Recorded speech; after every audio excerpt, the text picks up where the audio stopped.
पश्चिम बंगाल में चौथे चरण का मतदान जो है वो शुरू हो चुका है और इसके साथ ही हावड़ा की अगर हम बात करें तो हावड़ा की भी सीटों पर आज वोट डाले जा रहे हैं और सीधे आपको लिए चलते हैं अपने सहयोगी दीपक के पास जो इस वक्त वहां मौजूद है।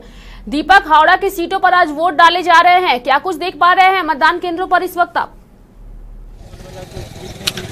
जी, मतदान शुरू हो चुका है और भीड़ भी है वोटरों की। महिलाएं भी, काफ़ी तादाद में महिलाएं भी लगी हुई हैं और अभी हम खड़े हैं उत्तर हावड़ा के बाबुनगाछी में बूथ नंबर 90, 91, 92 में जी। और अभी तक पोलिंग शांतिपूर्ण है। अंदर सेंट्रल फोर्स लगी हुई है, बाहर राज्य पुलिस की व्यवस्था है। जी बिल्कुल।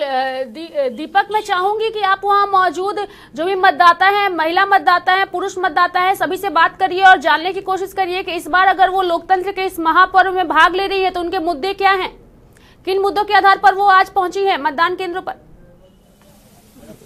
जी, हम प्रयास करते हैं बात करने का।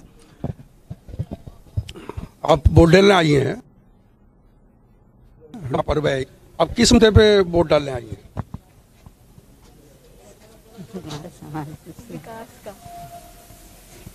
विकास के ऊपर, विकास के लिए।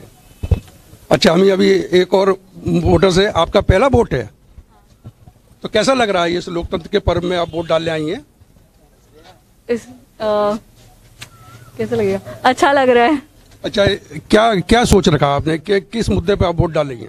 जो इस कंट्री के लिए या इस स्टेट के लिए बेस्ट करेगा उसी को वोट देना चाहिए। अच्छा, ये कोरोना महामारी चल रहा, कोरोना ये सेकंड फेज चालू हो चुका है। ये कोरोना महामारी के दौरान आप घर से निकल के वोट आई हैं, तो कोरोना गाइडलाइन कितना पालन कर रही हैं? लाइक सैनिटाइजेशन, सोशल डिस्टेंसिंग, वो सब, और फिर मास्क एंड ऑल, यही सब। जी, देखिए अभी 2-4 जनों से और बात करना चाहेंगे। अभी हम बात करते हैं, ये जो आप वोट डालने आए हैं, क्या मुद्दा है, किस मुद्दे पर वोट डालना है, क्या चाहते हैं? हम तो बढ़िया चाहते हैं, जो विकास हो, उन्नयन हो, ये चाहते हैं। देखिए, और बुजुर्ग हैं हमारे साथ, उनसे भी हम बात करना चाहेंगे। आप वोट डालने आए, आपने तो बहुत वोट डाला है इससे पहले भी, अब आप इस बार वोट डालना है, मुद्दा क्या है? मतलब किस चीज पे वोट डाले, क्या चाहते हैं, मतलब क्या होना चाहिए?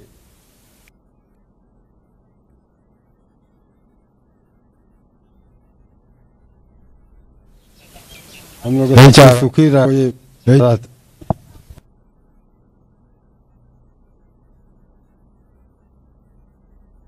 विकास चाहिए उन लोगों को जो भी अच्छा भी है, लेकिन ये भी सरकार उससे विकास की ही उम्मीद करे हुए हैं। जी बिल्कुल दीपक, जो युवा वोटर्स होते हैं या फिर जो फर्स्ट वोटर्स होते हैं उनमें काफी उत्साह होता है, तो ऐसे में जो फर्स्ट वोटर्स है, जैसा कि आपने उस महिला से भी बात करवाया, वो जो युवती थी, तो ऐसे में फर्स्ट वोटर्स के लिए क्या कुछ व्यवस्था की गई है?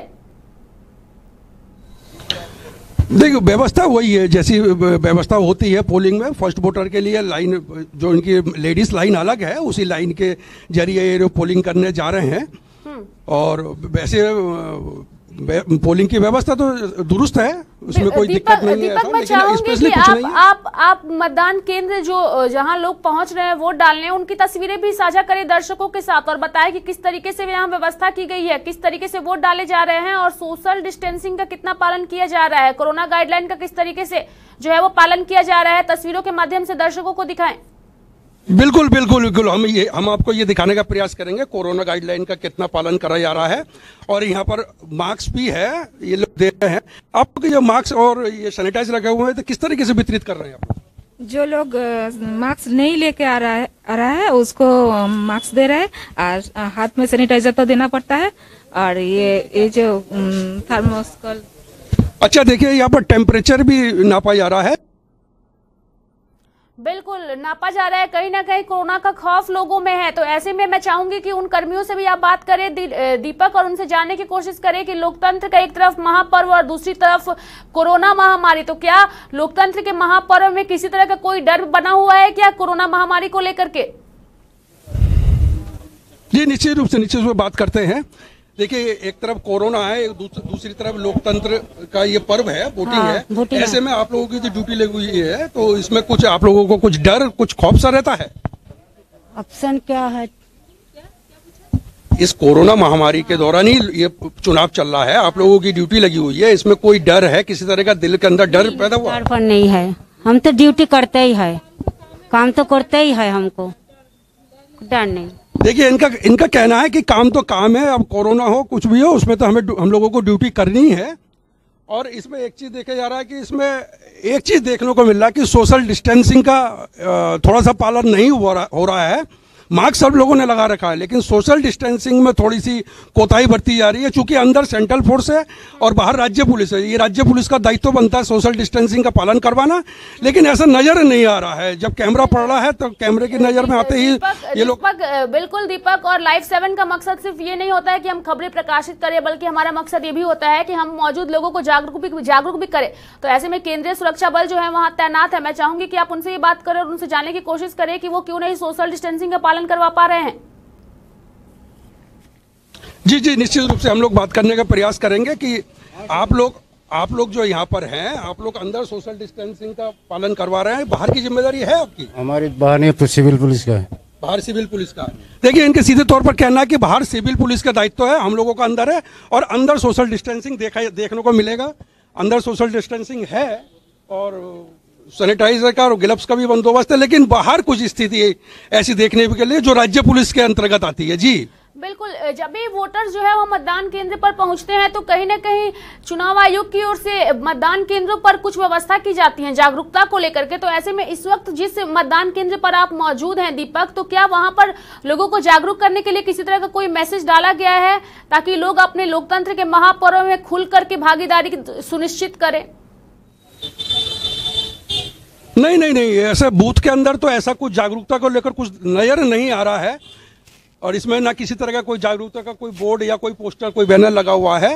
ये लोग खुद ही जागरूक है, अपने आप में जागरूक है, चूंकि यहाँ पर मेडिकल टीम है जो लोग ये लोग दे रहे हैं, इसमें सैनिटाइजर और टेम्परेचर का वो हो रहा है, लेकिन जागरूकता के नाम की चीज में जागरूकता नहीं दिखाई दे रही है। जी बिल्कुल, सभी पार्टियां अपने अपने जीत के दावे कर रही हैं, लेकिन असल फैसला मतदाताओं के हाथ में है। ऐसे में जो युवा वोटर्स होते हैं, उनका सिर्फ एक ही मुद्दा होता है दीपक, रोजगार, और उनके लिए वही पार्टी सर्वश्रेष्ठ होती है जो उन्हें रोजगार देती है। लेकिन अगर हम केंद्र की बात करें या फिर ममता बनर्जी की बात करें, ये दोनों ही सरकारें रोजगार देने में विफल रही हैं। तो ऐसे में जो युवा है वो उनका क्या रुख है, उन्हें क्या लगता है कौन सी पार्टी जो है वो उन्हें रोजगार देगी?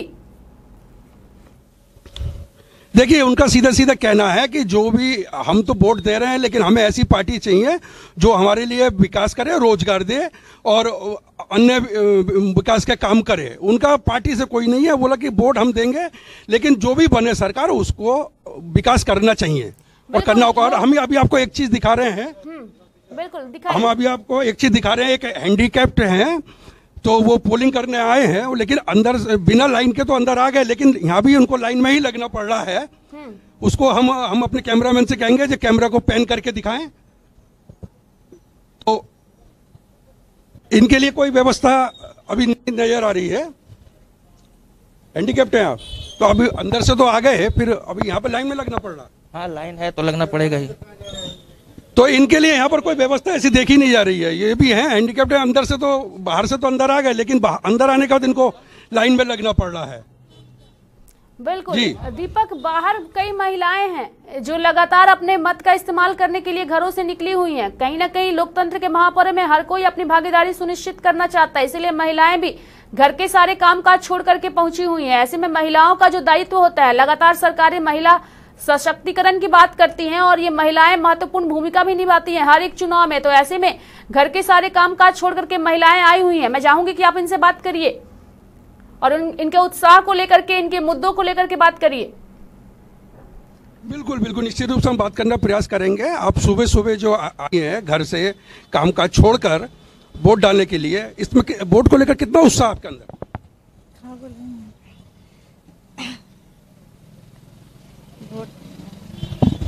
आप तो बुजुर्ग हैं, आप यहाँ से वोट डालने आए हैं, तो सुबह जब आप आई हैं वोट डालने के लिए, आपको कितना उत्साह है आपको वोट को लेकर?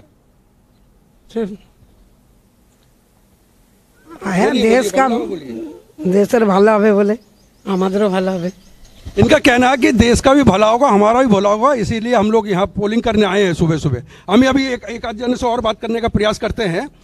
आप पहली वोटर हैं, आप फर्स्ट वोटर हैं? अच्छा, आप फर्स्ट वोटर हैं, पहली बार वोट डाल रही हैं। तो कैसा लग रहा है आपको ये पहली बार आके, और वो भी कोरोना काल, जब कोरोना का सेकंड वो चल रहा है, और उस दौरान आप सुबह सुबह घर से निकल के आई हैं, तो कितना उत्साह हो रहा है आपका, कैसा महसूस हो रहा है? अच्छा महसूस हो रहा है, सही महसूस हो रहा है। सही महसूस हो रहा है। क्या मुद्दे हैं, क्या चाहती हैं आप?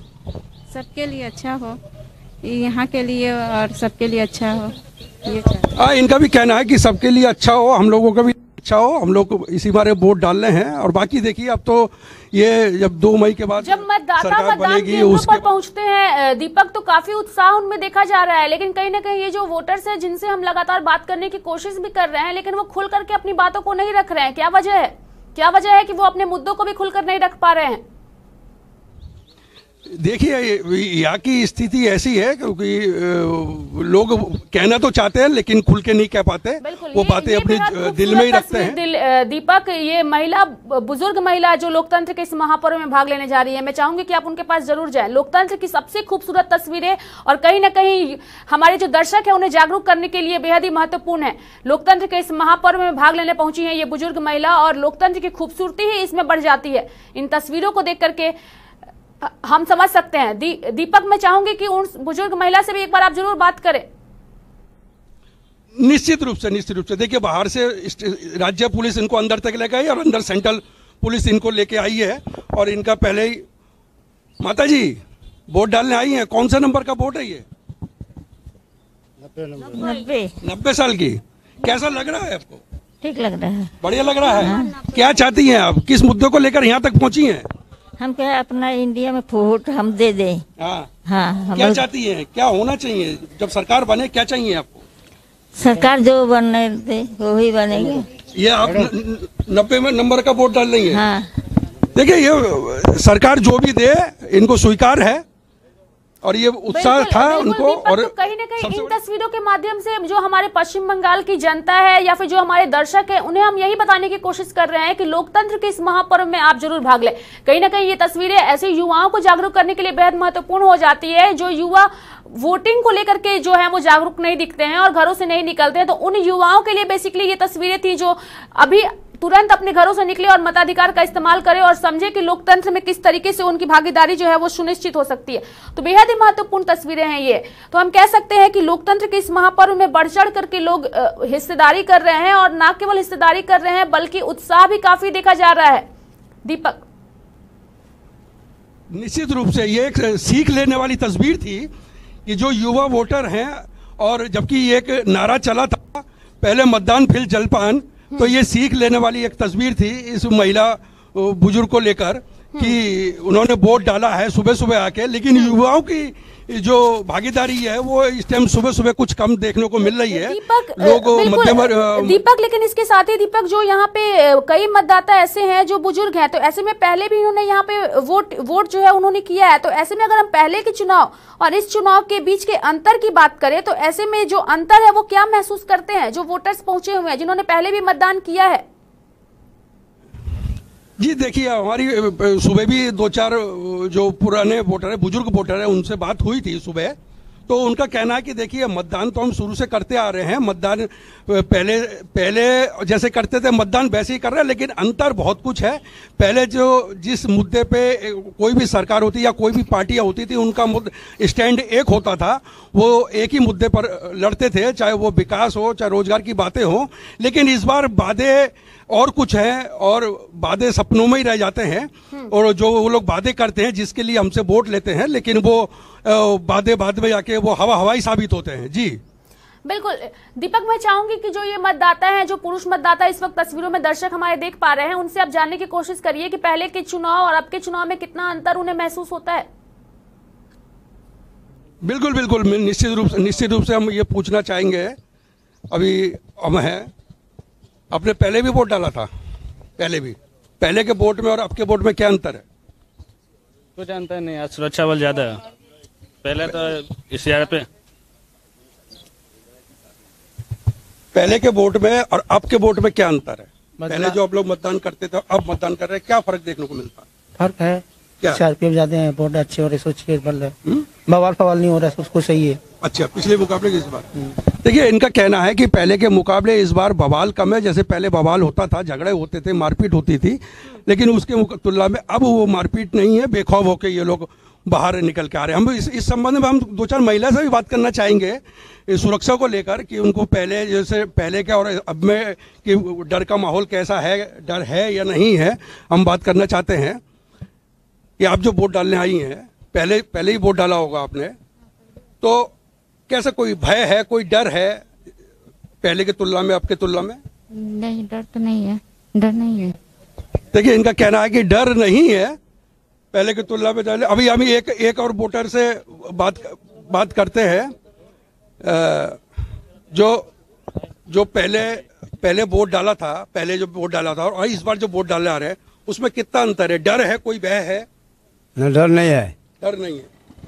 देखिए, कहने का डर नहीं है, लेकिन ये डर नहीं है और वो लोग बिना डर के और निर्भीक होकर इस बार मतदान करना है। इसका क्रेडिट सीधे तौर पर चुनाव आयोग को जाता है। जी बिल्कुल, इसका क्रेडिट चुनाव आयोग को जाता है। चूंकि जो लोग कतारों में लगे हैं दीपक, उनसे तो आपने बात की, लेकिन मैं चाहूंगी कि उन वोटरों से भी आप बात करें जो अपने लोकतंत्र के महापर्व में वोट देकर के बाहर निकल रहे हैं। उन्हें कैसा लग रहा है लोकतंत्र के इस महापर्व में भाग लेकर के? मैं चाहूंगी कि ऐसे वोटरों से भी आप बात करें। बिल्कुल बिल्कुल, निश्चित रूप से हम बात करना चाहेंगे।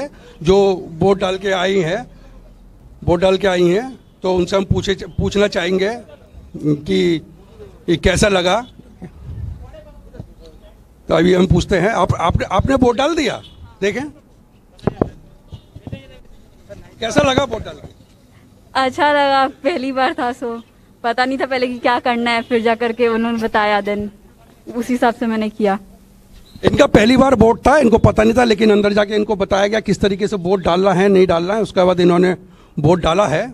जी चलिए, बहुत बहुत धन्यवाद दीपक। बेहद ही खूबसूरत तस्वीरें दर्शकों को आपने दिखाई है। तो हम कह सकते हैं कि लोकतंत्र के इस महापर्व में बढ़ चढ़ करके लोग हिस्सा ले रहे हैं और कहीं ना कहीं जो फर्स्ट वोटर्स होते हैं उन्हें अपने मतदान को लेकर के काफी उनमें उत्साह होता है। तो बहुत बहुत धन्यवाद दीपक हमें तमाम जानकारियां देने के लिए। तो आपको बता दें कि हुगली के विधानसभा सीटों से आप ये तमाम तस्वीरें देख रहे थे और इसके साथ ही आपको बता दें कि जिस तरीके से लगातार अब चूंकि धीरे धीरे समय बीत रहा है, थोड़ी ही देर में सुबह के 8 बज जाएंगे, तो ऐसे में अब जो वोटर्स हैं वो काफी उत्साहित नजर आ रहे हैं। जो महिलाओं की कतारें हैं वो काफी लंबी दिख रही हैं, चाहे वो महिलाओं की कतारें हो, चाहे वो बुजुर्ग लोगों की कतारें हो या फिर वो युवाओं की कतारें हो।